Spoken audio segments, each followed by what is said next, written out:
Bonjour à tous et bienvenue dans cette vidéo. Aujourd'hui, nous allons parler des images assez extraordinaires qui sont sorties le 18 novembre dernier à Lima, au Pérou. Vous avez un vol LATAM, le LA 2213, qui devait décoller de la capitale du Pérou, Lima, pour rejoindre Juliaca. Et malheureusement, il a percuté un camion de pompiers qui était en train de traverser la piste, qui voulait traverser la piste pour rejoindre une zone où il avait été appelé. Les images ont fait le tour du monde, je pense que voilà, vous les avez vues, elles sont très impressionnantes.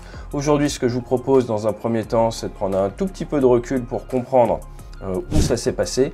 Ensuite, voir la trajectoire des pompiers, pourquoi ils ont percuté, on sait déjà s'ils étaient autorisés ou pas, et ils n'étaient pas autorisés à rentrer sur la piste.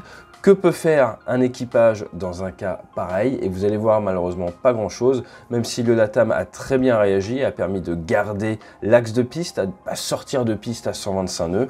Et nous allons nous poser la question, est-ce que c'est déjà arrivé par le passé? Quel est le rapport entre le SSLIA, le service de sauvetage et de lutte contre l'incendie des aéronefs, et les avions sur les plateformes? Parler un petit peu des pompiers et des collisions qu'il y a pu y avoir. Allez, tout ça juste après le jingle.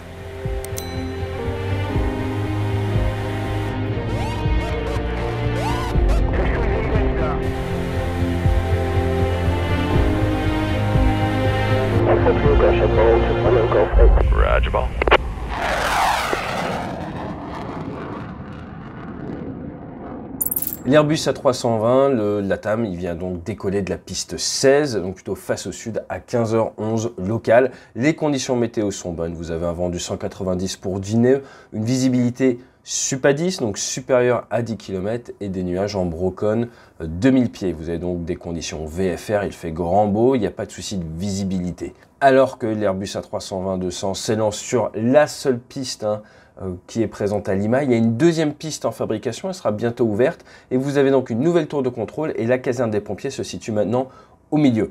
Vous avez les pompiers qui décalent, comme disent les pompiers dans leur jargon, vous avez les deux véhicules anti-incendie, ça part sirène hurlante. Et pourquoi est-ce que ça part? Pour réagir sur une alerte d'un autre avion. À partir de là, travers la bretelle Bravo, arrivant du côté central, donc ils n'arrivent pas par un taxiway, ils arrivent par un chemin. Ils vont rentrer, pénétrer la piste 16 qui est active, comme on dit.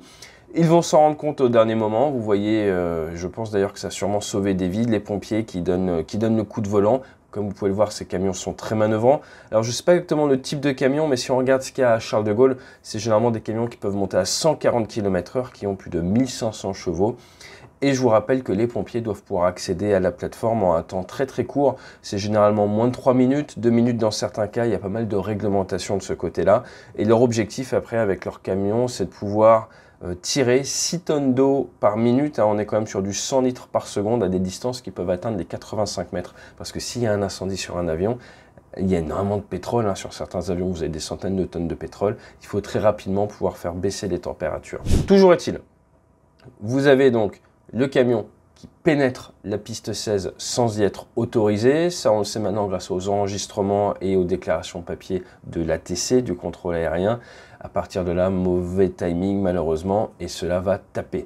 Vous avez 102 passagers à bord de l'Airbus, plus 6 membres d'équipage. Ils vont avoir 4 blessés graves, 36 blessés légers. Malheureusement, 2 pompiers vont décéder et un est, au moment où je tourne cette vidéo, encore à l'état critique. Lorsque vous décollez avec un avionique, vous allez calculer différentes vitesses. La V1 qui est la vitesse maximale à laquelle vous pouvez interrompre votre décollage et vous arrêter avant le bout de la piste. Ça veut donc dire que jusqu'à V1, vous pouvez interrompre le décollage et vous arrêter en toute sécurité sur la piste. Après V1, vous allez devoir continuer parce que vous n'aurez pas assez de piste pour décélérer. Vous avez emmagasiné tellement d'énergie que vous allez sortir de piste si vous décidez de vous arrêter. Vous avez la VR qui est la vitesse de rotation et après vous avez la V2 qui est la vitesse minimum à maintenir lors de la montée si vous perdez un moteur par exemple. Dans ce cas, ils auraient tapé autour des 125 nœuds, ce qui fait plus de 230 km/h. Ils étaient sous la V1 et le pilote essaye de contrôler l'avion, d'arrêter l'avion. D'après les images que l'on voit, il semblerait qu'au moment où il voit les pompiers, il tente un RTO, Rejected Takeoff, ils annulent le décollage. Malheureusement, voilà, on ne peut pas arrêter un avion de ligne instantanément, cela va prendre plusieurs kilomètres. Ce qui est très difficile derrière, c'est de garder la manœuvrabilité de l'avion, de réussir à rester sur la piste. S'il sort de la piste, il va y avoir encore plus de dégâts. Suite à la collision, le moteur droit est endommagé, le train droit est endommagé également, et c'est vraiment une très bonne performance de la part de l'équipage du LATAM que d'avoir réussi à garder la manœuvrabilité. Autre point important, comme je vous le disais, il est probable que si les pompiers n'avaient pas donné le coup de volant, au dernier moment, il y a eu plus de dégâts au niveau du train d'atterrissage, au niveau de la cellule, il aurait peut-être été plus difficile pour les pilotes de maintenir la piste, et donc il y aurait sûrement eu des victimes supplémentaires, voire des morts au niveau des passagers. Alors l'aéroport de Lima, c'est pas n'importe quel aéroport, c'est le premier aéroport du Pérou. Contrairement à ce qu'on pourrait penser, non, il n'est pas en altitude, il est à 117 pieds, 34 mètres au-dessus de la mer. Vous avez la piste 16-34 qui fait 3500 mètres et vous avez une nouvelle piste en fabrication qui fera quasiment 3500 mètres également. Donc de la piste longue, vous êtes sur une agglomération Lima qui est absolument énorme, plus de 12 millions d'habitants pour l'agglomération. Juliaca, là où se rendait l'Airbus A320neo, est à plus de 1000 km et également une grande ville, 250 000 d'habitants. Vous n'êtes pas du tout sur un petit terrain, vous êtes sur un grand terrain où il y a toute la réglementation qui va bien et avec les bons services de secours et d'incendie. Pour pouvoir manœuvrer sur les aéroports, il faut... Dans l'armée, on parle de permis piste. Il y a des zones où vous pouvez manœuvrer sans la radio. Il y a des zones où vous devez manœuvrer à tout prix avec la radio. Et dès que vous approchez des pistes, il faut l'autorisation pour pénétrer la piste. Vous pouvez soit être, ça dépend des aéroports, avec la tour, soit avec le sol. Généralement, c'est toujours la tour à qui appartient la piste et vous devrez donc être sur la fréquence tour pour pouvoir pénétrer la piste. Petite note pour la culture générale. L'anglais et la langue aéronautique, tout ce qui est véhicule de piste ou autre, ne va pas forcément venir sur la fréquence en anglais. Par exemple, en France, on utilise souvent le français. Ce qui va gêner, on en a déjà parlé sur la chaîne, la conscience de la situation pour les équipages non francophones.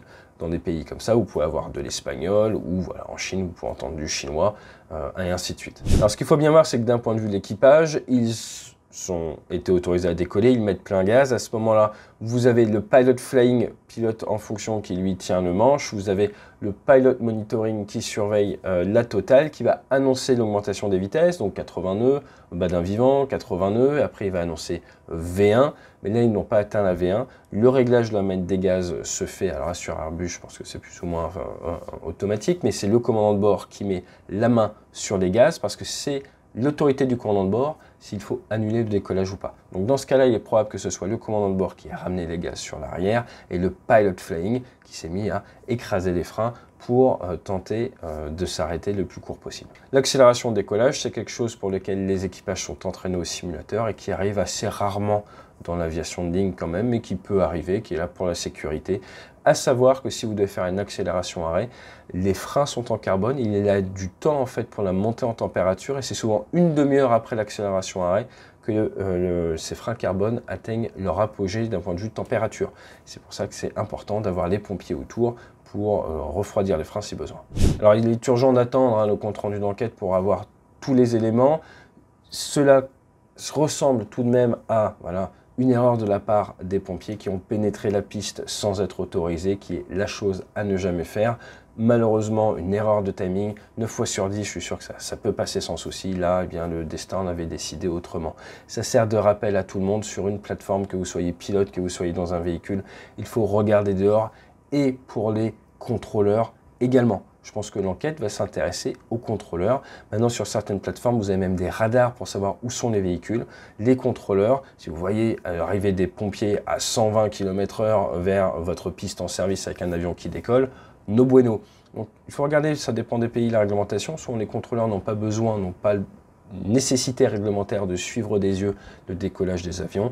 Dans l'armée, on a tendance à former nos contrôleurs à bien suivre des yeux les décollages des avions, bien regarder, être une paire d'œil avec un point de vue supplémentaire. Les pilotes, ils vont avoir tendance à tunneliser sur la piste. Le contrôleur peut sauver save the day, comme on dit, peut sauver tout le monde. S'il voit arriver un véhicule de piste, un véhicule par exemple de pompiers, font les gaz et lui dire « Hey mec, je te rappelle que tu n'es pas autorisé ». Donc la sécurité est l'affaire de tous sur une plateforme. Je pense que c'est le gros point à retenir. Si vous êtes contrôleur, vous avez votre part de responsabilité, regardez autour. Et si vous êtes pompier, eh bien déjà merci de faire ce métier. mais faites très attention aux clearances, même en cas de tunisation, même en cas de forte augmentation de la charge de travail, toujours regardez partout sur une piste. Alors il y a déjà eu des cas de collision, hein. Si vous regardez le 30 décembre 2009, le Tarom 3107 qui faisait Bucarest-Sharm el-Sheikh, 9h27 du matin, piste 8 droite, et là un 737-300 dans le brouillard, à 90 nœuds, va taper le véhicule au niveau de la piste, un véhicule qui était là pour changer des lumières. Alors là, c'était dans le brouillard, c'était un petit peu différent. Il n'y a pas eu de blessés parce que le personnel n'était pas dans le véhicule. Mais cela peut arriver, cela est déjà arrivé. Il faut faire très attention à ça. Pour ce qui est des collisions dans l'aviation, on va dire plus légères, vous avez cette vidéo très connue entre un SUV, une Volvo pour être précis, et un Cessna 172 sur un petit terrain privé au Texas où, voilà, encore une fois, il faut bien regarder, qu'on soit pilote ou que l'on soit le conducteur de la voiture, regardez autour de vous, autour des aéroports. Vidéo voilà, très connue. Tout ça, c'est bien terminé pour tout le monde. Autre accident très médiatisé, c'était le 20 octobre 2014 avec le PDG de Total, Christophe Demargerie, qui malheureusement a vu son Falcon percuter un chasse-neige. C'était lors d'un décollage en Russie. Il y a eu toute une enquête. Il s'avère que le conducteur du chasse-neige n'était pas à jeun, était en état d'ébriété. C'était un tragique accident qui avait beaucoup fait parler, je pense qu'on pourra sûrement commenter à l'occasion, et il y avait un des pilotes qui était un ancien de l'aéronaval d'ailleurs à bord ce jour-là. Voilà. Donc ça montre bien quand vous êtes lancé avec votre avion, si quelqu'un vient devant, que vous n'avez pas capacité à le voir, là, dans ce cas-là, c'était à cause des visibilités réduites. Il n'y a pas de miracle que vous pouvez accomplir avec votre avion.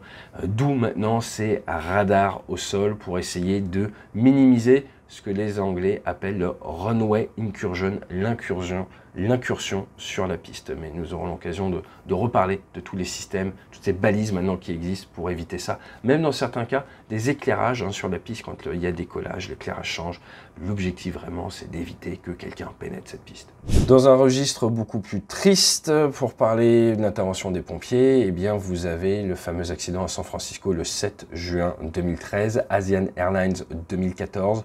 3 personnes sont décédées, dont une personne décédée officiellement à cause, si on peut dire, des pompiers qui ne sont pas intervenus dans un premier temps alors qu'elle était gisante au sol et qui derrière eh bien, l'ont tout simplement écrasée 2 fois avec 2 camions de pompiers différents, ce qui avait fait tout un drame. On parlera d'Asian Airlines 214 début 2023. Mais c'est un accident qui avait beaucoup fait parler dans la communauté voilà, en 2013 où tout le monde s'était mis à percevoir les pompiers éventuellement comme un danger potentiel lors d'une intervention. Il y a vraiment eu un avant 2013 et un avant 2013 dans l'état d'esprit et le cerveau des pilotes où avant 2013 on se disait bah, les pompiers ils seront toujours là pour nous aider, c'est des surhommes, ils sont magiques, et à partir de 2013 on s'est rendu compte bah oui c'est vrai, les pompiers c'est des hommes comme les autres, ils veulent faire au mieux, mais voilà, on n'est pas sur du 100%, donc il faut faire attention. Et il faut également éviter un suraccident quand les pompiers arrivent, et c'est l'affaire de tous, la sécurité. Donc je vous invite à creuser cet événement si ça vous intéresse.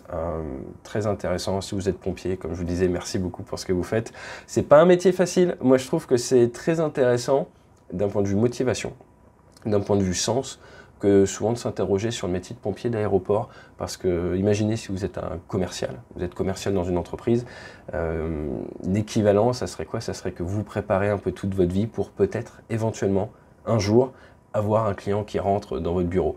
C'est exactement ça, les pompiers d'aéroport, c'est des années de préparation, de maintien de compétences, de maintien au standard, toujours être prêt. On voit sur ces images eh bien, que les pompiers de Lima, ils partent à fond, ils sont prêts, ils sont toujours prêts, c'est leur devoir, c'est leur raison d'être, mais ils n'espèrent pas avoir à intervenir, et si un jour, éventuellement, ils interviennent, eh bien, ils n'ont pas droit à l'erreur. On l'a vu là sur l'Asian Airlines, il faut qu'ils réagissent parfaitement, même si voilà, c'est le seul incendie réel sur l'avion de leur carrière, il faut être prêt, et donc pour ça beaucoup de préparation mentale, beaucoup de travail pour rester motivé. Je trouve que c'est un métier très difficile. Donc merci à tous les pompiers, c'est les SSLIA, Service de sauvetage et de lutte contre l'incendie. On est vraiment, je pense que c'est un peu un drame dans la communauté pour cet accident. Moi je veux vraiment insister sur le fait que je pense que le coup de volant des pompiers au dernier moment quand ils voient arriver l'avion a sauvé des vies, et je pense que c'est ça qu'il faudra en retenir. L'enquête nous dira s'ils ont fait une erreur ou pas, mais dans tous les cas, jusqu'au dernier moment, ils étaient parfaitement alignés à leur raison d'être qui est de sauver des vies. Merci beaucoup, je vous dis à très bientôt sur la chaîne, et je pense que l'on peut dire non seulement fly safe, mais également drive safe, et ça c'est l'affaire de tous. Allez, à très vite. Et aux toutes dernières nouvelles sur ce tragique accident, eh bien il semblerait que dans le camion de tête, il y avait 3 pompiers, un pompier expérimenté et 2 jeunes pompiers, que l'ensemble de ces pompiers réagissaient à un départ exercice qui devait avoir lieu sur le taxiway en construction, taxiway qui n'est pas encore terminé, et il semblerait que le conducteur ait confondu le taxiway en construction et la piste. Il a donc traversé, comme on peut le voir sur ces images en termes de trajectoire, le taxiway en construction sur lequel il devait faire son exercice, a continué tout droit et est rentré sur la piste active sans l'autorisation du contrôle aérien. Autre point qui a beaucoup fait réagir dans la communauté aéronautique, il semblerait que l'équipage, les pilotes, les PNT, personnels navigants techniques, aient été initialement incarcérés pendant plusieurs heures, voire à peu près une journée.